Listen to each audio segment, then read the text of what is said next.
Hello and welcome to episode 96 of the Curling Legends podcast. This will be part 2 of my conversation with Ken Horton.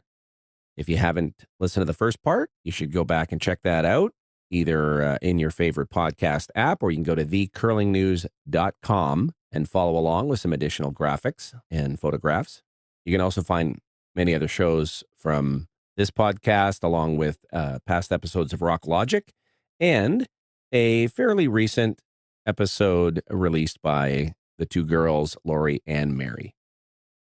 In this part of the discussion with Ken Horton, we dive into some of the later World Championships, including 1983, some interesting storylines, 89 Worlds.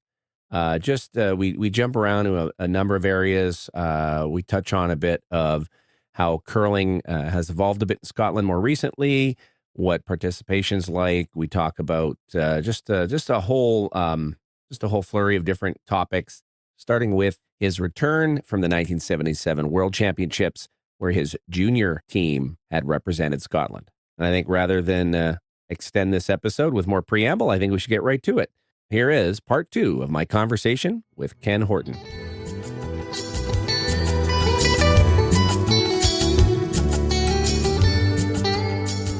You mentioned that. So you come back after Worlds, you're in school. University. Continue university. You've still got to finish your studies.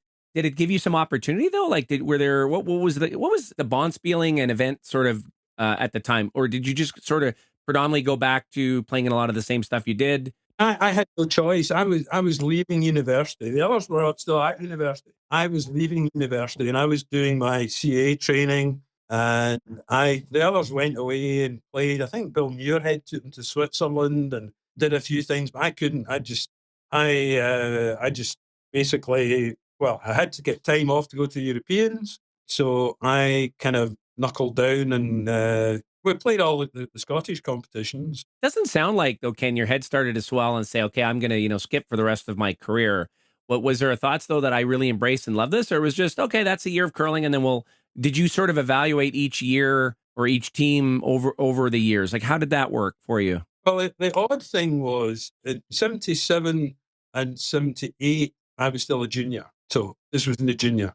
So 77 is reigning, going to the next season, reigning Scottish champion, and don't do anything in the junior. Don't get out of Glasgow in the Scottish. Yeah. Did nothing. Graham lost the final of the Scottish. The following year, Graham and I met in the semi-finals of the Scottish, and I won, and then I lost the final. And then I decided, you know what? I'd like to go back and play for Graham again. And so the gap at that point had been how many years that you guys have played together? Yeah, we'd played together until really the juniors took us apart. So we played together for about 4 or 5 years. Then we had the 3 full seasons apart, and then we went back together again. What was the front end then that you guys sort of started with, and how did that? Well, Bob Cowan came in at lead, and we recruited Andrew McQuiston, so former junior world champion. Because Andrew was kind of, I don't know if there was a couple of powerhouse teams out of Stranraer, so Peter Wilson and Norman Brown and so on, and Middle Hammy McMillan. Okay. So yeah. Bruce Mouts, Hammy's father, was beginning to play with Mike Hay and Dave Hay and David Smith and so on. So Andrew was kind of not quite out of things, but anyway, we recruited Andrew, which was just fabulous because Andrew was fabulous second. And then we won in 83 to go to Regina, which was fabulous from various points of view. And you hadn't been to Canada before at that point, I imagine, right? Nope. Or no, I hadn't been. Nope. And at this point, you're in the working world. I'm assuming you're done your yep. And I have a yeah. 15-month-old daughter who came with us, and we have the joy of Ernie Richardson driving for us. It's the Silver World, so all the previous world champions are there. It was fabulous. So yeah, so your driver was Ernie? Yep. Ernie insisted, he'd had so much fun in Scotland, apparently insisted on driving for the Scots. So yeah, Ernie Richardson was our driver. It was quite something. Did you meet Sam when you were there as well? Was he? Yeah, I'm sure he was in yeah. Did Ernie give you any advice then, or did you guys ask him for it, or when you were there, or what did you do? Not necessarily. I don't remember much of that. The one thing I do remember is walking into a shopping mall with Ernie and Ernie being mobbed, people and going to his house and seeing an entry in the Canadian Sports Hall of Fame on the wall and this kind of stuff. But he was a super guy. We'd gone really, really well with him, and he would have done anything for us. It was a tremendous experience, 83. It really was. Let's go through it. So the 83 team, and as you mentioned, that's with so I'm looking at it though, and you guys finished 6-3, but you're not in the playoffs. So how did the structure to Well, it kind of fell apart. We were 6-1, and then we lost our last two games, and it was the most bizarre thing. They ended up in a 4-way playoff for 3 places. Yeah, you've got Canada at 8-1 with Ed and Paul Savage and the dream team there, and then you've got Germany, Norway, Sweden, Scotland all at 6-3, and the U.S. actually and Denmark at 5-4, pretty close. I mean, you've got 1, 2, 3, 4, 5, 6. There's 7 teams all above 500, so it's a pretty competitive event. Then it was quite an event because you tell people you went 6-3 in a round robin, you didn't get to the semi-finals, and they go, "What?" I mean, yeah. So what happened in those last couple that you recall, or just things went this way, that way, and I think it's the old story of the once the run begins to go against you and you start fighting up the hill. I do recall we had some issues, and I think Paul Savage mentioned it about corn, particularly against the Swedes. We actually borrowed the last playoff was against the Swedes. And this is Hasselberg, right? So because there's been others mentioned about Ed getting pretty angry and vocal about it and things that went on. So what? I guess whose side are you on, or what can you share about it you recall? Well, we borrowed brooms, and we just cleaned before almost every stone. And last end, I think we were 1 up, and my second stone picked up on a piece of corn, and that cost us the 2. And so, yeah, it was painful, but we had it within our own. I mean, I think Graham's last stone against Hasselborg in the round robin, it touched his stone and rolled. It's one of these ones, if it just dies on the face, we've won the game and we'd have gone 7-0. Instead of which, it just pings slightly, and it was there's such a fine line, as you know, Kevin. I mean, it's fractions. And I think once the kind of run of not quite getting there started, we just didn't quite get there. I think it's that simple. The one I think that comes to mind is, Kevin Martin's last attempt at an Olympics, and Nedwin throws a shot against Jacobs. This is to decide who gets the bye to the final. And Dave's rock just does one of those little, just as it's coming in, it just does one of those little, that little flip at the end. And you look at it and go, if that little flip doesn't happen, they probably, I can't remember the specific context, but they score that end. They probably beat Jacobs. Now they're in the final with the hammer. Kevin was always tough to beat when he had hammer in any time. And it's just, those little things. But yeah, actually, I think you guys had in draw 8, you're playing Eigel, and who you'd come up against the year before. So what was the so you had a few run-ins with the Norwegians then. What do you remember about those guys? So that was one that I like, that game could have been the difference right there too, right? Yeah, we had an incident where we thought there was a touchstone in that game, a stone that was coming into the rings, and we thought it was knocking it at an angle, instead of which all of a sudden the angle changed and they split 2 into the rings. And Chuck was the chief umpire, and Chuck eventually said to us, all I can do is ask them, did they touch it? And they said they didn't touch it. And there's nothing you can do about these things. I don't know. It was always a tight game. And again, fractions. They were a very good team. There's no question about that. But sometimes you just need a little break. Things to run for you. Sometimes you win some games, you shouldn't win, and vice versa. And sometimes that's just the way it goes. That's sport. That's sport in general, isn't it? I'm looking at this tiebreaker. Some of this doesn't make sense to me. I'm looking at the tiebreaker, And there's a round one of the tiebreaker, and then a round two. Yeah, because it was 4 teams that are a tiebreaker. Shows you guys losing to Germany. Did you lose to Germany, or did you? Because if you lost to Germany, why would you be in the next round of the tiebreaker? That doesn't make sense. Because 3 teams were going through out of 4. Oh, I see. Okay, so the way the tiebreaker worked, Yeah, the 2 losers played for fourth place. The 2 winners moved ahead. Yeah. I see. Okay, so so you guys play Germany. You lose to Germany, and then Germany goes into the semis against Norway and actually beats them, and that's how Germany ends up playing in the final. I see. Okay, and we ended up playing the Swedes again. Yeah, that's right. That and lost a close one. And that was the one where the game against Germany was the game where Graham made the comment in front of, I don't know how many thousand people were in the stadium, but Alec Torrance walked in from the Come to Duluth party with a big pile of balloons and shouted, because we're getting well and truly beaten, "Are you wanting a balloon, Graham?" And Graham shouts in front of all these people, "It's all right, I've got 3 playing in front of me." So with a bit of comedy here and there with across the years.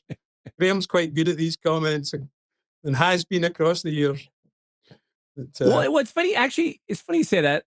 Being Canadian, I have a very strong appreciation for comedy, particularly, our brand of comedy, which I think ties itself to the Commonwealth and the UK maybe more so than America in a lot of respects. But then maybe Scotland, like Scotland's like the little brother to England, and we're like the little brother to the States. Yeah.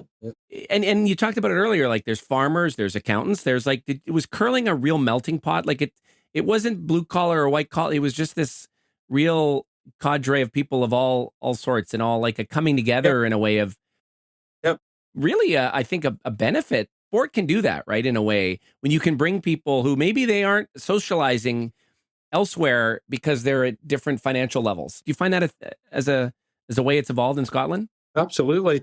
I got a terrible row when I was doing my CA training.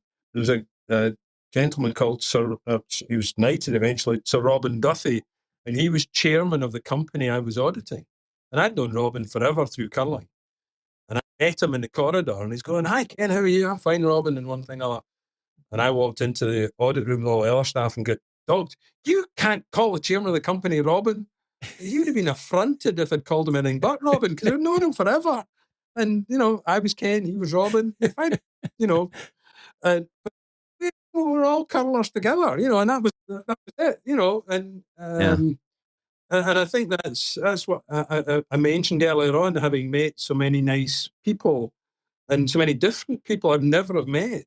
If you go back, if you think about it, Andrew is from farming community. Graham's a doctor. We were all just colours, and yeah, absolutely. So in 83, now how old are you in 83? You're still a youngish man, right? You're 27. It's 26. Yeah, so take me through that. What's curling sort of like then in the kind of mid 80s? And how had it evolved and changed in Scotland going back to when you were a kid? What do you recall of it? Had it grown much? Had it been huge participation levels? I mean, we would have 7, 8, 9, 10 games out of Glasgow, and then I think we would have, to win the Scottish in that era, you're talking 25 to 30 games probably. We had a lot of decent invitation competitions. A lot of Canadian teams would come over and play. We had an Ayr International, an Edinburgh International, which would be televised in Scotland, and you can get some of the videos still on YouTube. If you have a dig, you can find them.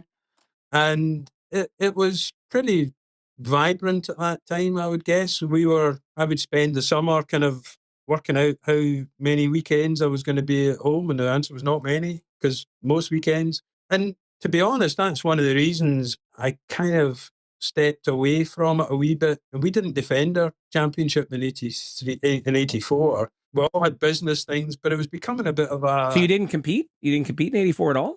No, I don't think we competed at all. I don't think we competed in 90 after we won in 89 either. Really? And I think to some degree it was on a Sunday night, we'll see you again on Friday. And there were too many other things happening in life with families and work and so on. What you're saying is your dietitian and the team manager and the mental coach, and everyone didn't get together and have a big sort of year-end discussion about the plans. Like, it wasn't that organized, and the sponsorships and all that. This wasn't available, and it wasn't really something that hadn't evolved yet. No, you're more worried about was the job still going to be there, and so on. No, that didn't happen at all. No, and no, it was a different era completely. I mean, the bottom line was we looked after ourselves, and I was lucky. My wife has always come with me to competitions. My eldest was deemed the IRB, the ice rink baby, because she was hauled around every ice rink. So she went to Canada 15 months. That was just the way it was. I've been very fortunate from that point of view. But it's interesting to say, like, you go to a world championship, you lose in a tiebreaker, you've got a winning record, you've got this young Andrew, you've got this team. But what you're saying is the following season, it was you kind of went your own ways, or like you curled. I'm assuming you played here and there the next year, but you just didn't. Yeah, I think we played a few bonspiels, but I seem to recall it was that the year that Andrew was taking on the family farm, and there were just a whole pile of things that we just had to make things fit as best we could, and it was just the way it was. Did you start to wonder what the future might hold in the sport for you then at that stage, or were you, like, as your career's evolving, and were there some requirements to parent? I mean, was that starting to happen? I guess that as well. Yes, no. My wife can listen to this. No, yes is the answer to some degree, but to be fair, that's more me in the 90s. In the 90s, I didn't really know much at all. But no, the 80s, it was still there or thereabouts. But we enjoyed playing together a lot, and if we couldn't do it together, then we kind of, well. So it wasn't like, so you really enjoyed playing with and again, this is Graham and Andrew and Andrew. Then you kind of felt like if one of the three, and was it always a set? Like, I noted you had, so Robin Copeland was the lead in later in 89, who and 83 was Ken. But yeah. So was there a revolving lead then? Would you guys just, or was it? No, I don't think so. I think the issue, Graham and I played together a reasonable amount between 83 and 89, but we often had different front ends, and we kind of meet up and say, "Are we going to have another real go at it?" and so on. And if Andrew was keen, then we would have a real bash. But I always enjoyed it. That was the thing. And Andrew didn't want to skip, like he'd skipped in juniors. He didn't have or did he ever get the inkling?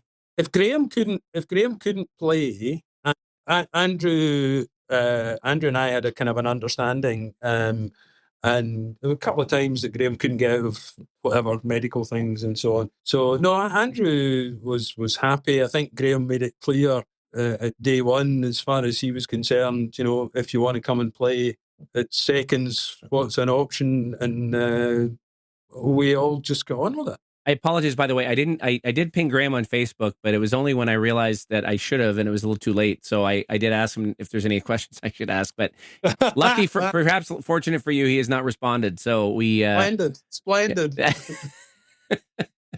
Well, here, why don't we do this? Since you gave me such a wonder, honestly, this could be a chapter of the book that I write one day. We've got lots in here, so why don't my we? Accountant's training, Kevin. I'm sorry. I apologize. I was going to say, accountants and engineers. I'm an engineer by schooling. There's some similarities, right? It's preparation, and we're not details, right? We got to be focused on details. We don't want to miss things. Why don't I just kind of take a brief sort of look through to see if there's anything we brushed over too much, or the laugh was. I was going to say the laugh was I was the only person who wanted to be 50 so I could play in the senior. And the first year, Graham and I won the seniors. First year I could play in it, we won it. Yeah, because he was and he would have been a few years older than you. He'd been toiling in the. You could probably say he'd been struggling in the seniors until absolutely. He got his. He got his ringer to join him, and you guys could recapture that. Well, yeah. So what year was that? The seniors was 2008, and we came across a certain Mr. Pat Ryan again. Yeah. Well, yeah. We didn't touch on that 89 Worlds. Well, let's go there. Well, we can come back to the notes later. Well, actually take me through it since you'd maybe stepped away a little bit. Was there something in that season, 88, 89, where you had Andrew back maybe, or I guess, was there an expectation we're going to try and win the Scottish and do this again, or did it kind of come at you a little bit more of a surprise when you got to the Worlds I, again? I, I think we always kind of kept in touch. 85 was Glasgow Kelvin Hall, and I remember talking to Andrew and saying, "Are we going to have a real go, or do you fancy skipping, or what do you fancy doing?" and so on. So we kind of always kept in touch, and it all kind of the bits of the jigsaw just seemed to fit again, and off we go, and we were anything but the favourites in '89. We Hmm. played Drybra in the semi and Stowe an extra end to win, and then we played Mike Hay and Dave Hay and company in the final, and were again not the favourites, I would suggest, but won reasonably comfortably.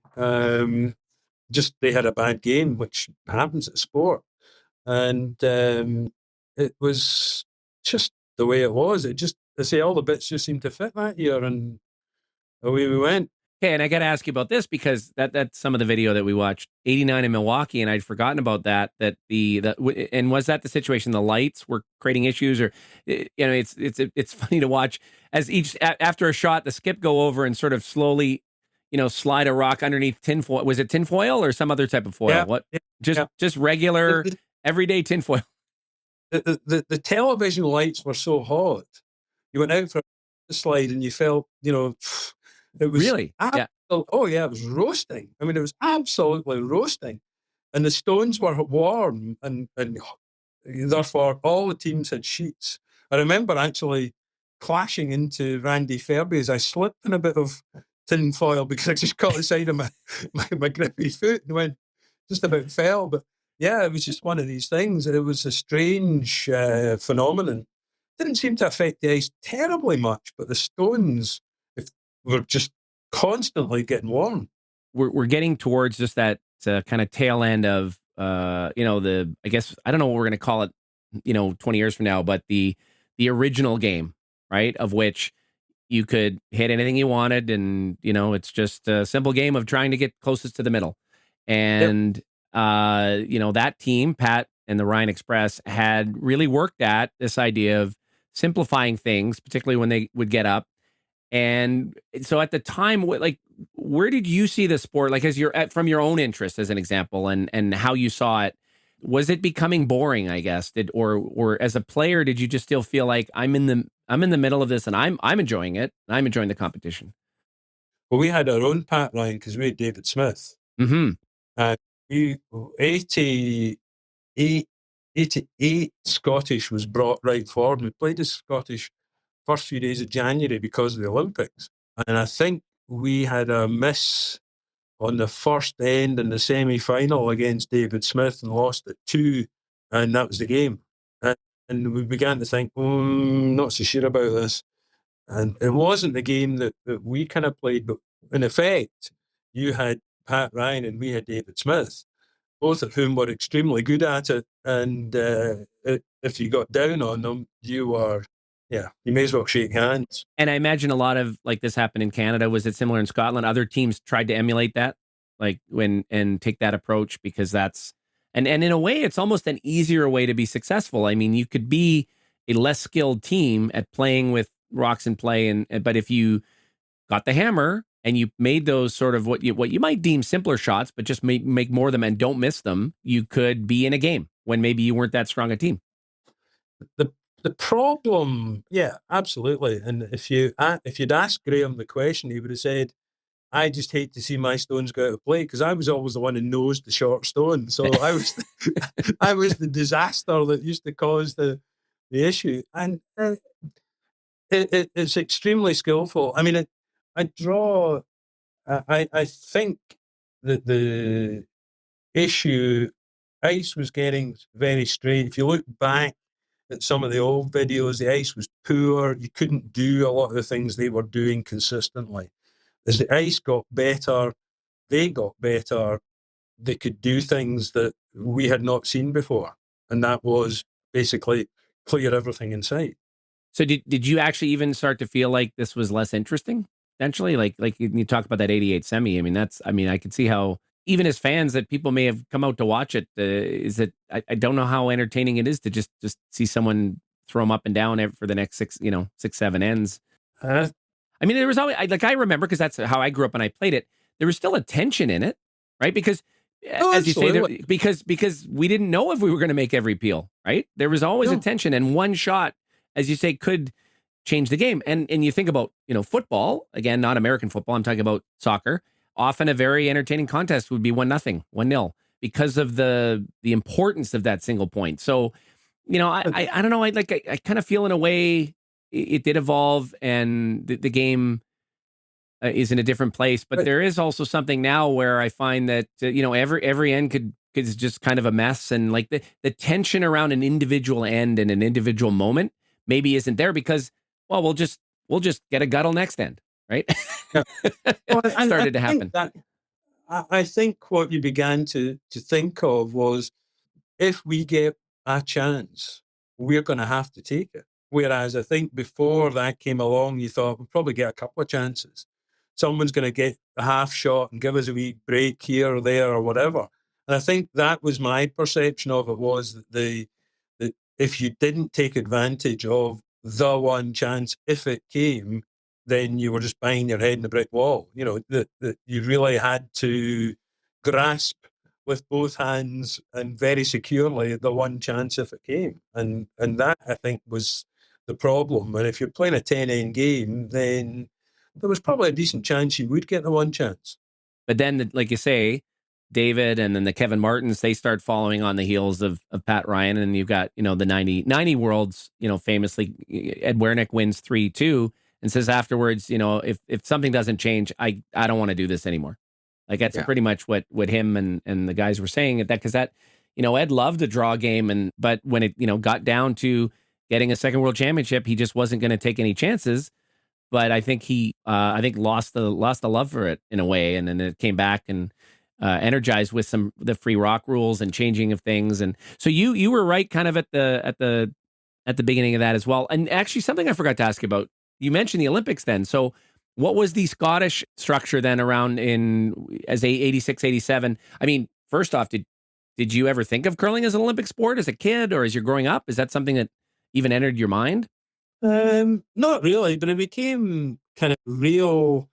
As I say, my difficulty was we kind of, I think the 88 Scottish, we played the finals the first few days of January because the winner was going to go to the Olympic. I think it was a trial sport in 88, wasn't it? So I think that was part of the issue was. Oh, is that how you guys structured it? So yeah, because it would be Great Britain actually representing. Now, okay, first story. So Great Britain, does that mean you guys had to beat Northern Ireland and England, or how did that work? Or was it? It's not okay. Just Not to in be that clear, era. No.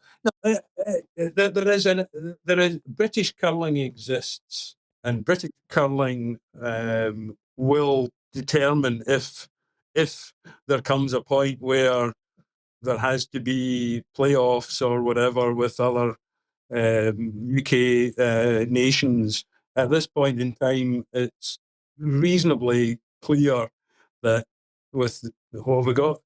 4 Scottish teams in the top 20 in or top 16 in the world or whatever. It's reasonably clear.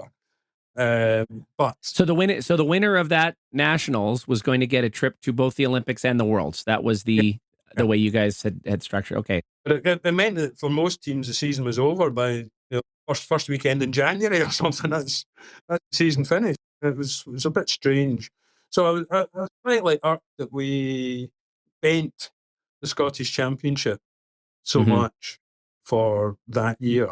It changed thereafter, and they went to different playdowns and et cetera, for the Olympic. So in '89 in Milwaukee, let's going back to that. What else do you? And I was noticing that Jim Vukic from the U.S. was 1-8. Probably not a great showing for the for the home crowd. So I don't know what else you remember about the event, or just in general how it was, what was like in the area. But you guys just fell short of the tiebreaker. So what do you recall about the whole week? And my abiding recollection was it was all a bit strange because on the Sunday morning, all the men's teams were playing and the hotel wouldn't serve us breakfast. So we ended up, I think all the men's teams were in McDonald's trying to get some food before we went to play the first games. That was an abiding memory.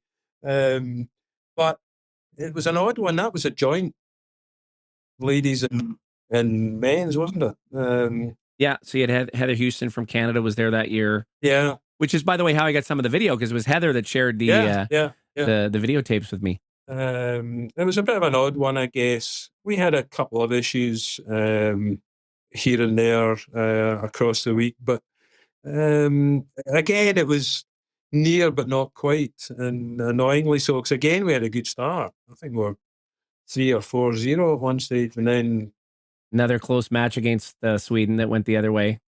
Yeah. The Swedes. Yeah. So those are Swedes. Yeah. Yes, but there we go. Anyway, no, it was a good World Championship, but again, it was beginning. I guess I was getting to the stage where I probably thought it was going to be my last for a while, and we kind of walked away from it a wee bit after it, and I didn't play much in the 90s at all, really. So in a way, leaving it, was it bittersweet a little bit? You even thought, as you're even in the event, I don't know if I'm going to be back again to something like this. Like, was it in your back of your mind, or even in the forefront that this wasn't? I think it was in the back of all our minds, to be honest. You know, there comes a point where you think, you know, there are bigger things to do, and there are other things that need to be done. And I know that's not necessarily the case with the way that the game's set up nowadays for some of the guys, but I think there were just so many other things. I think the other thing that was a big influence on us really was that it wasn't that long after Lockerbie. And of course, Graham was a GP in Lockerbie at the time. Mm-hmm. And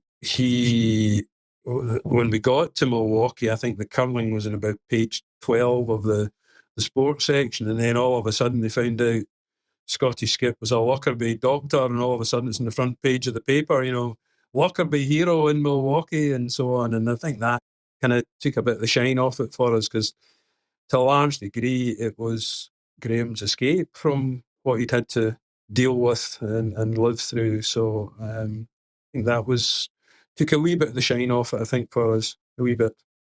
So through the 90s, you're still playing a little bit, were you? Like, would it just be like maybe is it a regular sort of club team, or you would just still be part of the club? Well, no, some.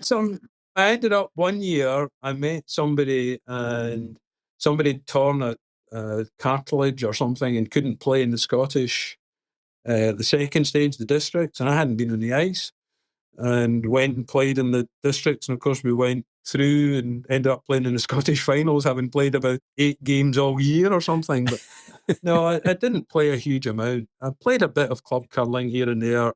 And often, if one of my friends, Robin Copeland's son, for example, he'd played with Logan Gray, and he had a year where he was too old to play juniors and he wasn't going to get a game and so on. So we put a team together to give him. And I think we got to the Scottish finals that year. But so we do a few things like that. Just so in a way, I wonder, when there was less expectation on you, and it really had become a part-time or a partial thing in your life, was it almost refreshing and enjoyable in a way, as opposed to, you know, all of the focus, you know, and about the outcome? Now you're not playing for outcome; you're playing for, it's just but also frustration, because the draw weight would be extremely erratic. It's like the putting goes off at golf. You know, if you don't play a lot, then became very frustrating at times, that you think, oh, why am I, you know, why can't I do this anymore? And so yeah. Did you have a bit of that? Yeah, experience, like just because you're not sharp, you're not. Yeah, absolutely, not playing enough, and not doing any practice, not doing anything. So yeah, of course. But which is why when I was thinking about playing seniors, I began to play quite a lot. And if I was going to play seniors and I wanted to play seniors, then I was going to give it my best shot. So heading into seniors, you know, Graham's there. So when he reached 50, was he starting to get really competitive again? He played a couple of years with people, but it was never any secret. He was kind of waiting for me to get over the line. But that's what I was saying. Was he saying, "Hey, you got to get in shape. It's time to, yeah, absolutely. start." Yeah, okay, yeah. so late 40s, you were back on the ice a little bit, and you were working towards. Okay, yeah.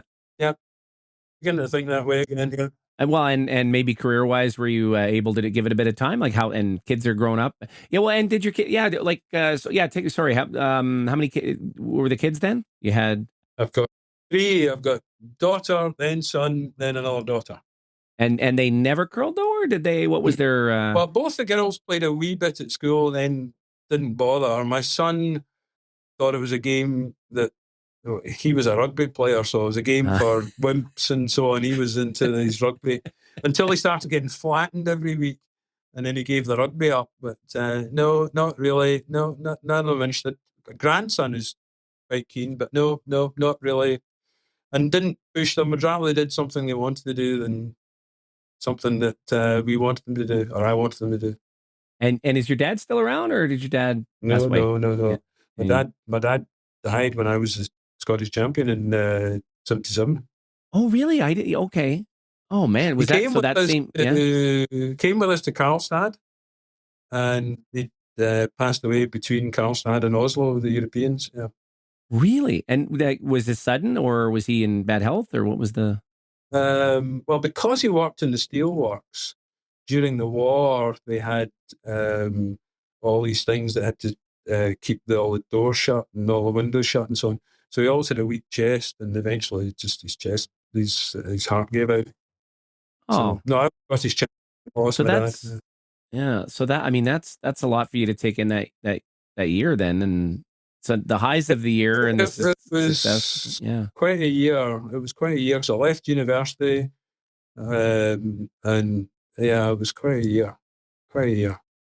We didn't touch on European, so tell me about that event, because I think it's something that we've recently now started to get a lot more coverage of it. But I'll be honest, I don't know a lot of the history of it. When did it begin? Did it even predate some of the Air Canada championships? Like what was it? What you were there? I guess probably in the early days, I imagine. Yeah. 77. Yeah, it was about that kind of era, 70s. It was so that's when it started. Yeah, so it was. Yeah, I was trying because I was actually in the head of this. I did look it up, and then now I'm totally drawing a blank. But early 70s was the kind of era, but again, it was not really. Well, it became much more of an event. 75 is the first, at least according to Wikipedia. That's the first. And so, who puts this together then? Was it the European Curling Association put it together? Okay, yeah. So there had evolved into it's kind of a European association. Okay, and then they start to plan it, and it moves there. Like France is the host the first year, West Berlin in 76. So how do you guys qualify for it then? Do you also, is it, so it comes after the Scottish Championships was again is that how they did it at the time? We were Scottish champions, so we got both. Now, that moved fairly quickly to having separate play day. I have to say it was a slight issue because we were kind of slightly concerned that, yeah, we were playing well when we won the Scottish and we went to the Worlds and so on. But then you've got 6 months or whatever, and new season and all these things. Are you the right team to be going to a European Championship and so on? So that changed reasonably quickly after that era. But in my time, you won the Scottish, you got both. So how many did you guys play in over the years? Just the one. Did you just the one? Oh, okay, because that's how that. I see. And then what would happen invariably was that later on we actually criticised in '83 for not playing in the European play down because we played in another competition at the time. But between holidays and things, we just couldn't afford the time. If we'd won the European play down, we couldn't have gone to the Europeans in any case. So okay. So it was you're the Scottish champion in '83, but there's a play down, separate play down, and you had other personal things, and with all of the curling associated with that and the travel to Regina and everything going, it's too much. Yeah. Well, too many holidays. Graham's a doctor, and I've got young family, and just. In fact, I tell you what it was that year. My son was born in January 84. Mm-hmm. So the Europeans is November, December 83. So I'd have been leaving a wife 8 months pregnant with a small toddler. No, I don't think so somehow, no. I think that might have been a bridge too far. Well, here I want to get to your listing here then, but just you touched on some of the, I don't know, would you, the different sort of names within Scottish curling legacy of the last 30, 40, 50 years, and they did go on, I guess, right? You mentioned the Hayes, the Smiths, the Macmillans. So are these are these sort of almost various clans of curling legacy? Is that in a way, and how is that how it's evolved in Scotland? Like the tree, I guess we would almost say, right? The curling tree. Yeah, to some degree that's true. The difference has come in the last few years where you've got the Bruce Mowats, who's not got any history at all. You've got two of his team do, because Grant and Amy are Macmillans. So, yeah, it's the way it was. I mean, I say go back. I mean, Chuck and and Alec Torrance and so on when we were starting out. And all of a sudden we're playing Chuck's children and, Muirheads. Crikey, I've curled against Gordon from the age about 14. So Eve's dad, so, and his dad. So, yeah, there's been quite a few of the families have dominated for quite a considerable period. Okay, let's jump into your all the other notes here and see what we did cover, we didn't cover. Oh, you can look through your notes here too and see if there's something that maybe we missed. I spotted yesterday. Yeah. In the competition, they're running in Lloydminster, that Botcher took a 3 off Mowat last end to peel the game, and then Mowat took a 3 at the extra end. And it reminded me of a thing my dad always used to say. He always used to ask curling teams, what are 2 3s? And the answer he always gave them when they looked blankly at him was likely, because a team that's got a 3 relaxes, and a team that's lost a 3. And my dad, and I remember talking to some youngsters, and actually my grandson, and I went through the Briar one year, and it's amazing the number of times a team gets a 3 and loses a 3 back to back. It's remarkable. So it was one that struck me when I saw it at the scoreboard last night. I thought 2 3s are likely. Well, here's the thing. In '89, you're saying that you in the semi you were 2 down coming home. You took 2 and went into the extra end and stole. In 1989, which wasn't easy to do, so obviously there was a miss. Something happened, and Graham had a hit for 3 to win it at the last end and rolled out. Oh, really? So yeah, which is, and that's always tough because now you gotta bounce back from that. What happened was Douglas Drybra had played a shot that looked about perfect, and I think Philip Wilson, who was in the third, was so determined he's going to make it perfect. He just underswept and it flicked the guard by a fraction, and that was basically, there was absolute. Again, we go back to our point about tiny measures. Okay, here's another note. So Don Aiken, who I've had on the podcast, how long did he call you Willie Horton for? So you said that he called it your podcast because on the podcast. That's what you're saying. He called you Willie. He got one of the brushes. He got one of our brushes that we had. We had the fancy brushes, all the Scotland winners and one thing, and he got one. And he said in the podcast, "I've got a brush at home, and it's from Willie Horton." But he meant Willie Jameson, I think. Then, yeah, he meant Willie Jameson. Yeah. Okay, that's exactly what he meant. Oh, I forgot to mention the one about Chuck and Andrew. Did you see the one about Chuck and Andrew? About Andrew ripping his trousers in 1983, and then it's in the 1983 Worlds. There's Andrew ripping his trousers. That was Chuck Hay. That was a classic. What actually happens? Well, playing a game on the end sheet, and every game had a game umpire, and Chuck Hay was the chief umpire, and Andrew tore his trousers, and we had all sorts of carry-ons getting the changing room open because it had been locked and so on for him to get a pair of trousers, and he came back on the ice in a pair of denim jeans, and all we hear is the game umpire calling up to Chuck saying, "Is this allowed? Is this acceptable to have a pair of denim jeans on the ice in a world championship?" And all you hear from the walkie-talkie is Chuck saying, "It's better than a bare ass." So that was an absolute classic from Chuck. You didn't talk about the 85 in Glasgow, the Worlds there with Al Hackner was our representative that year, so that you were on the host committee.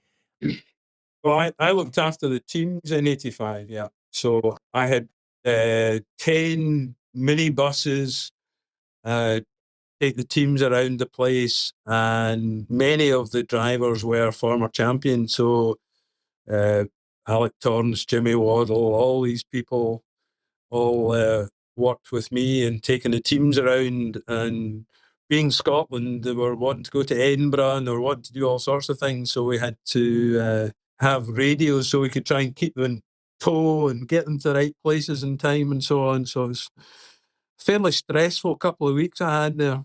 When have they had it since? Because I can't remember if I corresponded with you on this. I wanted it was 2020, right? Was supposed to be there. Yeah, should be in first week in April. Yeah. Yeah, that was going to be my plan to go, and then I was going on, and then of course with the pandemic going on, I'm like, yeah, I don't think this is gonna. You could sort of see it coming. It probably wasn't gonna work out. So, is there plans to bring it to try and get it again? Because it's, I guess, how long has it been now? Was 85 the last, or did you guys have it since? No, it was 2000 in the arena at Braehead. But no, it was such a terrible shame because it was within touching distance of all happening and so on. And the venue was a great venue, and all these big international venues nowadays, I think it's booked out for goodness knows how long. But yeah, it was a terrible shame. That was a real blow. That would have been a fantastic Worlds. Well, yeah, because they've announced some of the next few ones, and I thought for sure it would be there. It's not on the schedule as of now. No, it's not yet. No, well, go back to the schools curling. We're needing someone to have the time and so on to try and put it together. But at the moment, it's not happening, I don't think. No, it's a terrible shame because that would have been a fantastic one. I know one I wanted to ask you about. Sorry, it's not on your list. I don't know if you listened to Larry Wood interview. First in-person one I did with Larry, actually. Still miss Larry. He talked about the Broomhall Curling Club in Perth, and then some sort of crossbone society or something of where he got pulled into a castle and they had to drink, and there was some weird in-the-dark initiation. Okay, is he making this up? Was he just a rambling old man that was creating... okay, so this is not fictional. This is true. What are you allowed to talk to it, or is this a top secret society? Or there's an odd question. It's a process of being a maid curler. I don't know exactly what, but it does exist, and it was a inverted commas fundraiser for club funds and all sorts of things across the years, and hence it was. So have you done this yourself? Were you initiated into this, or no? I am what's commonly known as a scaredy cat. And therefore, on the basis of how would I put it, being a reasonably high profile, expected a hard time. So no, but I know a fair bit about it. Okay, and you know some people that are members of that secret society. Yeah, absolutely. It doesn't sound like they're really controlling the global economics or anything. It doesn't sound that nefarious. No, it's no. Okay, good. Yeah, I don't know if you listened to it, but I enjoyed that story. I remember. Yes. I think it was slightly embellished here and there, but yes. Well, he's a good writer. I'll give Larry credit. Yeah. He was always a good writer, and he was good for the story for sure. All right, let's get back to your notes here so we don't miss anything. I want to make sure we get 1991 in Winnipeg. So you actually. So in spite of the fact that we've got, as you say, David Smith and Kevin Martin just throwing hits all around, you thought that going to Winnipeg in the middle of winter, well, I guess it's spring, but it's still winter, that was a great family holiday. And did your family not question this at any point? Did they? Well, we went to Winnipeg, then we went to Creelman to see our friends in Saskatchewan. Oh, okay. Then we went to Vancouver to see my wife's uncle. So it really was a family holiday. So, and a whole pile of us went. Not just to watch, and so it was a whole contingent of the Scottish curling fans to come out and families and that. Okay. Similar, so a little bit bigger than what you brought to London. Oh yeah, much bigger. But we had a laugh. We had a room, a bar in Winnipeg that was deemed to be the Scottish Embassy, and we had little Scottish flags on this great big table. And there was a guy in the doorman, and he kept wandering up to people. If you go and sit there, are you Scottish? No, well, you need to move then, please. That's the Scottish Embassy. So we had created our own little It was absolutely hysterical. It's very funny. It was a great time. We really did. What else do I remember about that World? Well, of course, what I do remember most vividly is booing Team Canada against Yeah. Scotland. Yeah. In all your life, would you have imagined that? Like, it's like, even as, because No. I'm sure you and everyone's in the arena at the same time. What do you remember about that moment? Because I was there too. What do you recall? Well, I think you have to put it in context that we weren't used to dealing with corn in any case. Okay, yeah, you're right. Let's set the background here. At the time, and even, I think Pat Ryan had done a bit of this. Lots of teams were starting to, as you said, the conditions are getting more conducive to hitting. So if you got down, what were your options? And the rules allowed you to switch brooms. Yeah. Teams would bring out corn. We're down. We're going to bring out corn brooms and try to create things. Now, and again, there was also all this conversation about what kind of a corn broom was I bringing? Is it fresh? Has it been doctored? And, you'd hear about Sprite 7-Up or frozen brooms. Yep. All these sort of legends were told of what might happen and what was within the rules or not. And Martin, there was already, it had been bubbling. It was before the final even. There was a little bit of animosity, I think, about Martin's team. And what happened in the round robin? David Smith was up in the round robin and he brought the brooms on. And I think Kevin Martin won the round robin game. So when David Smith got up in the final and they started to produce the brooms again, that's when the crowd began to, hang on a minute, what's going on here? That was the issue. I think people thought they had turned that game around in the round robin. You remember better than I do. No, I think, well, it was, yeah. They won 8-5 in the seventh draw. Martin beats. It doesn't show the line score. No, I think the line score. I think Smith was up, but I remember several of us shouting. Not necessarily being great fans of David Smith and the grounds you get beating us, but I several of us standing up shouting. Even we'll cheer if you win this, David. Sort of thing, because we thought, no, hang on, this is not so right. Sorry. Wait, back up. So you're saying this large contingent of Scottish curlers and curling fans come across the ocean, but you're not necessarily cheering for David completely. Is that what you're saying, or what? Like, no, cheering for Scotland, but Okay. But again, was it the style of play? Like, was it a little bit of that too? That was it just shows the total, but 8-5, 13 points scored. I mean, think about it. Today we have 5 rocks. We've got no tick rules. We got all these rules. 8-5 is a pretty good contest. Like, a lot of times now people are saying, oh, it's too boring. There's too many blank ends. It's too low scoring. Interesting that here's, 2 of the, probably the worst cohorts at the time. And, as you say, change the ice conditions, change the dynamic. It was, people forget it was in the rules. And I still, like, looking back on it, because I booed them too. Why were we, and if it had been a different Team Canada, I don't know. Like, if that's Ed Wernick, I just don't think Ed's getting the same approach from the crowd, like the same response. It was very strange. I think that the Scottish contingent just felt that flip it round, we couldn't have done anything with brushes to have changed the ice. So why should we, allow them to do something? And I think that was the issue. Really, was that they've got more armory, perhaps. It may be legal, but is it really within the spirit? That was the kind of. Well, and I think that's just that. It's what's within the spirit of the sport. I've since thought about, and I felt the same way, but I've thought in retrospect, well, wait, actually, if you were thinking of ways for the sport to manage itself as it's moving into this era, well, you have to change the conditions. One of the problems the sport always will have is as the conditions are so pristine and the players are so accurate, it actually reduces variability and makes it a little more boring. And again, the sport's got to be careful not to lose the interest. I find the ice just odd that they can take feet of ice for a draw and center the stone for a run back. If you look back some of the videos we've got, if you're taking, decent ice for a draw, you're taking a fair amount of ice for a hit as well, because it's going to move. But they don't seem to move now. And I don't know if I can't quite work out if it's the way the ice is made, combination of the way the ice is made, the sweeping stuff, etc. But it just seems illogical to me that you can have this center of the stone. Sometimes you don't know which handle they're going to throw.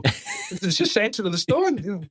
Yeah. It's quite odd. Oh, you talked about some pre-Christmas each season. Yeah, the Scottish competitions and some of those. So lot of, like as mentioned, Barry Fry would come over. Canadian teams would come. Some of the other European teams like Sorum, Ramsfeld, all that. Now, so what would you win in that? What was and how Well, did that work? What was the? it was cash. So the team winnings would be kind of £1,200 or something like that for the weekend as the winners. So there'd be a pot of, £3,000-4,000 or something like that. That In doesn't sound total. like enough to bring teams over from Canada. I'm kind of surprised. What was No, or they would well, play in a few events, or what would they do? yeah, exactly. I was going to say you would try and there was a wee spell where they tried to coordinate. So they would come over and they'd play maybe in Switzerland and get one of these on the way back, or Perth Masters and so on. Okay, well, there was the big bull spiel. Yeah, That was the one that I've always had lots of stories about, because then you could sell, like, no one would bring the bull back, obviously, but you'd win, you'd sell the bull. Yeah. No, but that's there was a You guys would coordinate it so that if these teams would come. Oh, okay, I see. You even mentioned some of those were televised. Yeah, well, we had a sports program, and they would tend to bring they do some summaries, and maybe on Friday night and Saturday, and then the program with the football highlights and so on would maybe come live from Ayr Ice Rink or Edinburgh or whatever, and they would show the games or show some of the final and so on in amongst the football and so on. So that was we got to find some of that video. Yeah, it was on YouTube. My elder daughter was born the day that we beat Burtnick in the final of Edinburgh. A sub was standing by, and I phoned Graham about 8. My daughter was born about 8 in the morning on the Sunday, and I phoned Graham and said, "I'll be there for the semi, and by the way, I've got a daughter." And we won the semi, and then we beat Burtnick in the final. Okay, so you were there when she was born then? Yeah. Well, that's good. Yeah. We managed to get it. This is perfect timing. You mentioned you were doing some TV work, actually, as well. Well, that was Mr. Gowsell. I would do kind of summaries at the end of the end. So often, a guy called Brian Alderman and Willie Jimison would sometimes do some commentaries, and they would do the commentary during the end, and then they'd come to the end of the end and summarise or whatever. So I was doing the end of summaries, and Gowsell, of course, made me look incredibly stupid by doing the exact opposite of what anybody else would do. Back to the point. Yeah, you brought that up earlier. Okay, that's what you were talking about. Was that was what Mr. Gowsell used to do? Yeah. That was just his way. He actually had a skins event. So would this have been the first skins in Glasgow that you guys had done in '87? The only one. It was the only one that we did. Yeah, we managed to get an insurance company to put up some money, and we had I think Drybra was the junior world champion, and we had the top 6 from the world championship. So we had the Roxons, and we had Russ and Vukic, Ramsfeld, etc. And we bought with great big time clocks and so on. So you didn't play in it though. You just organized it at that time. Yeah, oh, you played as well. Okay, yeah, with Graham. Yeah, Graham and I played in it as well. So I organised and played in it, which was. And we brought Don Lewis across to help make the ice. Okay, yeah, I wanted to ask you about that because Don just recently passed away. I did chat with him. So, I don't know that Don gets as much credit. I think, the way ice making's evolved, I think Shorty's the person everybody sort of looks back to. And, and there's some people I think that weren't always happy with Don Lewis's ice, but at the same time, Don was working within the technology and like what was available at the time. I don't know, like, did he actually have some impact in the area then in terms of helping with ideas and concepts, or yeah, for sure. Well, the ice staff and the rink in Glasgow learned a lot from him in a very short period. And then I think 91 Junior World was in Glasgow, and that was the kind of the learning curve they picked up from Don, helped make the ice for it. So he's a very knowledgeable guy. There's a whole other podcast series that could just be the ice makers, right? Like I've talked to a couple. I mean, I would have loved to have talked to Shorty. I mean, I did get to talk to Don a little bit. It has evolved over years. Okay, you played in a junior world, a world, and a senior championship. You were saying that maybe you were actually only to your memory at least, you might have only been the second person at least at the time that had done that. Well, I think Jan Olston played the first junior world, and he played world seniors in 2006, I think. So I think certainly very early. It's just timing, you happen to be there when the first junior world comes along or whatever. But I think I was the second person to play in the 3 of them. Oh, sorry, just one other thing we missed. You pioneered the time clocks. Was during that. The Was when did that happen? During the Skins? Okay. Yeah. That was fun. Trying to get time clocks to work and people to accept that people who were pressing the right buttons and so on. Based on your notes here, it didn't always work. Like, what happened? Was there actually a few? It was pretty early on, and just trying to do something a bit different. And so we had some fun and games with people nearly running out of time. And our rule was the stone had to stop, not be played. So we had, I think Vukic ended a game with 7 seconds, and if the stone, I think Richard Harding was chief umpire. I think he was ready to go and intercept the stone, and as it headed down the ice, just in case. You mentioned here too. So you're still at it. You're trying to get a master's. Then that's you're trying to get the over 60s. Yeah. Well, I lost 2 years of COVID because of it. I've lost the final the last 2 years in a row. But so yeah, my wife has won the Masters, the ladies' Masters. I haven't won the. So she's got that over you. Yeah. Well, also, if you look at the WCF website, you'll see that my wife has an international record of played one. She played one game in the World Seniors in 2011 and won it. So she's got 100% international record.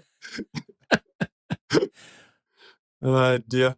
One of the things I wanted to ask you about, just because, looking at sort of curling then through the 60s, 70s, one thing I noted from a Canadian perspective is a lot of time good golfers are good curlers. There's something about the skill set. I think about like Rick Folk, Mike Harris, Wayne Madaw. I mean, these guys are all exceptional. Russ Howard. Was that a similarity in Scotland?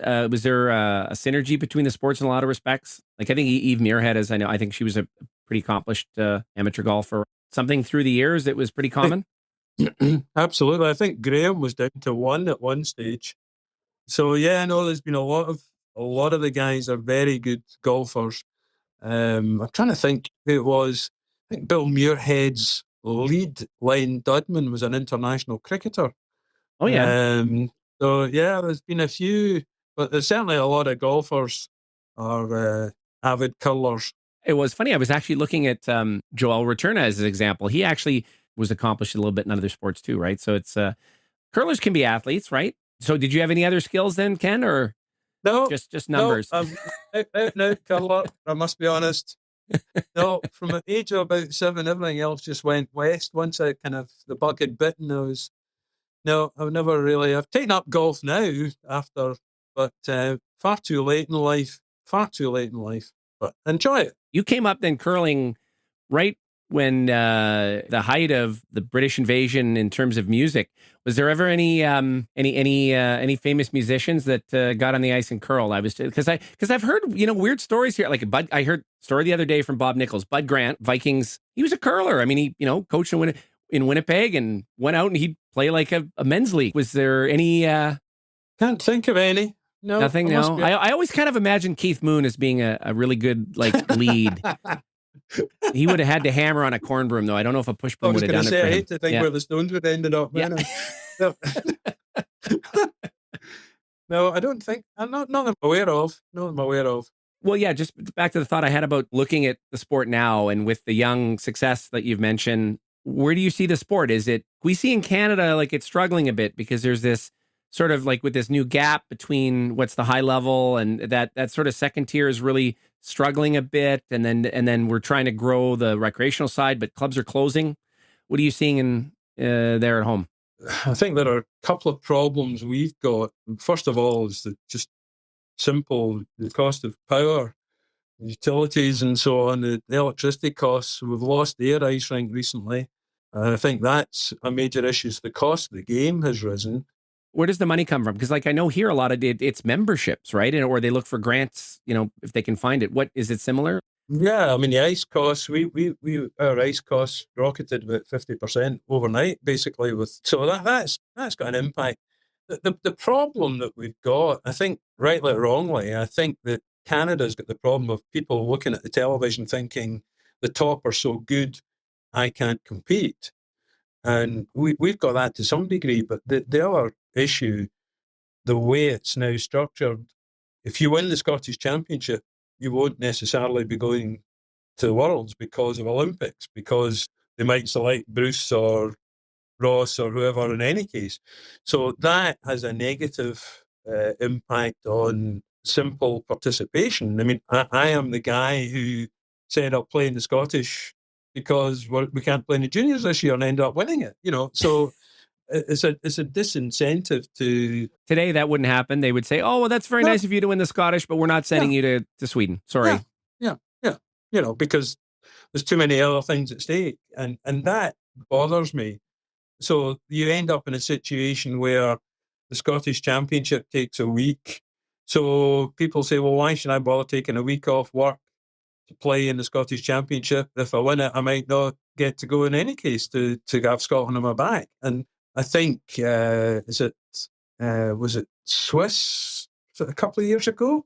The Swiss Championship really meant nothing because they had the points already determined that who was going to go to the World Championship because of world rankings and so on. And that's bound to affect participation. Bound to affect.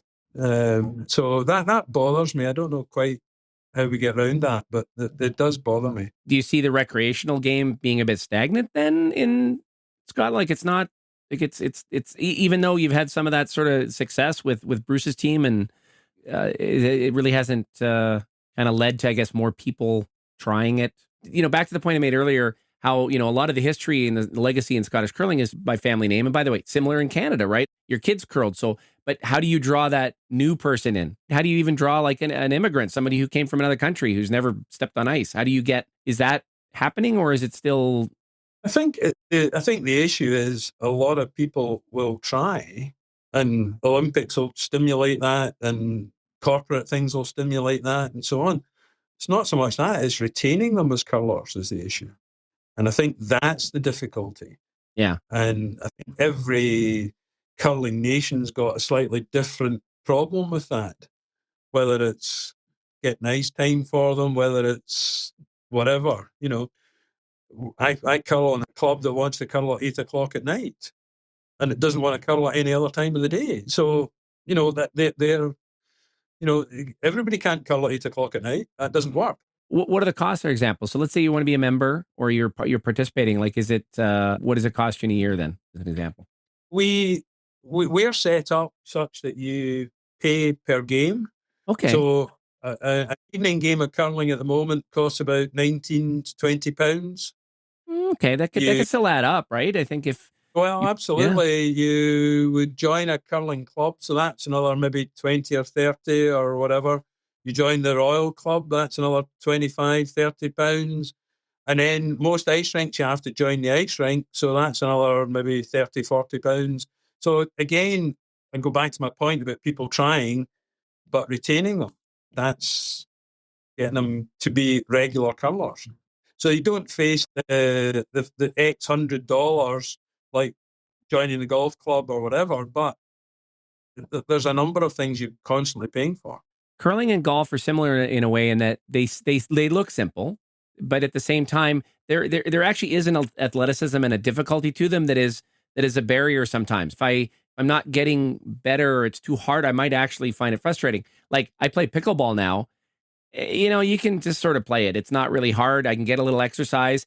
I don't have to go all the time. I'm not like I am part of the club, but I just show up and when I want and when it fits my schedule best. And there's different times. It's much more flexible. I think curling, at least, yeah, and maybe you guys were the same. It was like, you have your league game and it's like it's a regular scheduled and then you're paying for the year or it adds up. And sometimes I think people want to drop in on a sport. The recreational side of sport, people are too busy. Their lives are too busy.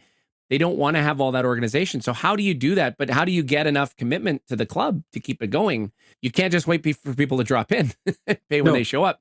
It's a really, really difficult one to work out how the kind of balance between giving new people some time and some ice time and so on, and yet having the income.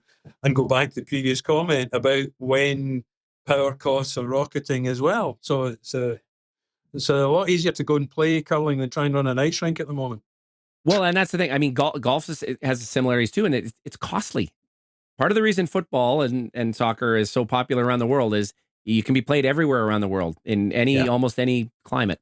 Yeah, golf and curling are I think remain a bit niche because of their and even as worldwide as golf is, it's still an expensive and difficult sport to always have access to, depending on where you are. I was interested in that.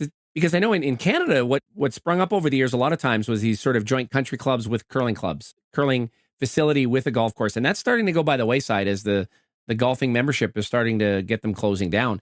Was that ever something that's existed, or it's very separate? Not really. There was only one. What's tended to exist more is the kind of joint swimming pool in a hotel with an ice rink. So Stranraer's got that. Or maybe a council, so a publicly run leisure centre, maybe has a swimming pool and a curling rink. So the power from one is helping the other. You know, the heat from one is helping the other, and so on. So there's a bit of that goes on, but no, the country club thing, I can only think of one, and it wasn't a great success. So I just want to go to the end of your notes here, because you did mention that some of the stories are a bit too Scottish for people to understand. So maybe you could adorn us with maybe one or two of them if you think they're appropriate. But first, tell me what you mean by too Scottish. Well, no, the accent in which they are delivered. Okay, so you can't tell them. You can't tell them with your current accent. You would have to change it. Is that what you're suggesting, or? I would find it really tough. Really? To be honest. Yeah. So for example, Hammy Senior. So Hammy plays for Bruce, his grandfather, right, who built the Northwest Castle and the curling rink and so on. I remember being in the car park one day and Hammy comes flying in and hits his car off the wall, gets out, shuts the door and walks away. And somebody shouts to him, "Hammy, did you hit the wall?" And he just turned around and he looked at me and says, "Yeah, and they're both mine." So they're both his. So that's what I mean. It's difficult to say. It's his wall. It's his car. His car. So, but it's kind of difficult to say that. And I suppose you could say it as they're both mine, but there's these kind of stories. Can still appreciate it. Well, I don't know. That was a good one. You got another one? Oh yeah. Do you want me to? Do you want to redo that one? No. It was good. No, people will get it. Well, the other one I remember very plainly was a certain individual who arrived at the Scottish finals one year in a Rolls Royce, and somebody shouted to him, "Is it not a bit ostentatious to arrive in a Rolls Royce?" And the four of them get this Rolls Royce, and he shouts across to them, "No, we've each got one. Arriving in 4 Rolls Royces would be ostentatious." We're not going to name who that was, right? We don't want to. No, well, we'll put that one away. But yeah, there are a whole pile of these things. One of my favourite ones, and it's not funny, it's factual, was the one about Jimmy Waddle. So Kyle and Craig's grandfather, who I've played with a fair bit across the years, and he was telling me about the Scottish Playdowns in 1964. So the year they took Wild Ag all the way in the world, they played in Glasgow. And the Scottish Playdowns was a 3-hour session, and they were never down in the game until they lost a 2 at the 17th end. And it wasn't supposed to be a 17 then. It was supposed to be a... No, we were playing the belt. We were playing a 3-hour session, but they get 17 ends. But it shows you what the speed of the ice was. They're getting 17 ends in 3 hours. Just madness. What's this other story about the club in Greenacres? Oh, yes. Right. Many years ago, our club had lost some ice and we were making up for it. So we're in finals night and we're doing semi-finals and finals back to back. And I had lost the first semi-final. So we're sitting in the bar and the other game's still ongoing and they're at the far end and there's a bit of a commotion in the head, but the iceman didn't notice. So he starts pebbling the sheet of ice. And he starts working his way up and he gets kind of halfway up and realizes that all the people are still in the head. So he stopped. And it turned out that the game, they had a measure and the game was peeled, drawn, tied. And they have to, the rule said because we're going straight back onto the final, they would just play a one-shot draw. But half the sheet's been pebbled and half the sheet's not been pebbled. So it took about 14 stones to get one in the rings because they're going from slow to fast. And we were just in absolute hysterics. We were so laughing. These poor guys trying to get a stone in the rings for a one-shot playoff. Oh, it's just ridiculous, but just that's the way it happened. Ken, I'll give you a lot of credit. You know what? You're a good storyteller for a bean counter. You're pretty good, right? As I was talking about engineers and accountants earlier, right? And is there anything else we missed? We covered all of it, or most of it, or there's always more, I'm sure. But the only thing you mentioned you wanted to mention was a brief mention of the Scottish Curling Trust. Yeah, so the Scottish Curling Trust has a website, which is scottishcurlingtrust.org, and they've now got a link so you can go in and search for a particular club or a particular thing about curling or whatever, and you can find it on screen. But they've got a small industrial unit now in Stirling, and you can actually go and visit, prearrange it, obviously, but you can actually see the physical things. So our club, we actually found a program for a club dinner that we had, and the front page is there, but we went to the unit and you can actually see the physical thing and you can see all the guests and so on. And it's just a fantastic collection of the stones, brushes, all sorts of things. And the Curling Trust is a registered charity, so we've been able to set some things up under it. So sadly, Willie Jimison passed away last year, and we've got a fund for supporting young curlers. And because it's run under the Trust's umbrella, it's allows us to do certain things for tax and enhance the donations and so on. So, but the Trust is quite something, run by enthusiasts.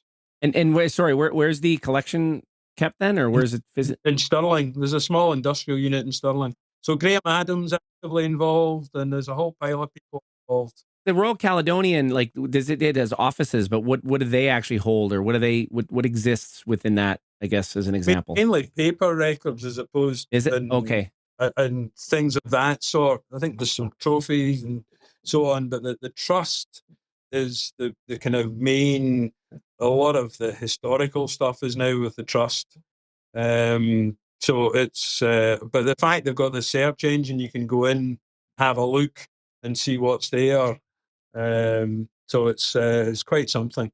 We didn't talk too much about it, but I know the Olympicification of curling has changed it. I mean, you could say for better or worse, whatever perspective, but there's so much focus on the attention to that. There isn't really funding in Canada to structure around a lot of the supportive history. I know there's been sort of different efforts that have been tried over the years, but I haven't seen much recently. I know Larry Wood, before he passed, him and Warren Hansen they made a pitch to Curl Canada. I guess it would have been CCA at the time, but to say, hey, let's put something together to actually get a physical Hall of Fame. There is no physical Hall of Fame in Canada. I think what we actually have, we have curling clubs across the country with little bits of this and that, a trophy, a banner. Maybe that's great. Maybe that's the way it should be. But the history of it, especially we've moved all to these new rules. What's going to be left of that history? And when we're all gone, who's going to actually see what it was? Through the trust, I hope you're able to kind of capture some of it. Well, the other thing they've managed to do is they're managing to renovate stones. So they've found ways of getting new leathers and new handles and so on. And just to see some of the stones brought back to what they were originally is just fabulous. There's so many different variations on handles, and it's great. Now, there was never an iron stone in Scotland, though, right? I think, was that only a Quebec development originally, or Eastern Canadian? I was trying to... I've seen one or two, but I don't think they were ever officially installed in an ice rink. I think they were just testers or attempts at finding something that was alternative to Ailsa. Yeah. Anyway, we could probably go in that's a whole other nerd out conversation on some of that. But you know what? We'll save that for when I come visit. So do you have any next trips to Canada planned? Gonna drag the family to something else again, or? So these Olympic playdowns are calling again, but we'll need to think about it. Olympic trials because that's not a bad flight for you guys to go to Halifax. No, I'm sorely tempted, I must be honest, but we'll think about it. Did you have fun? Did you enjoy it? This was great. Absolutely, yes. Thank you. Yeah, it was good fun. Thinking about the old days, always good fun.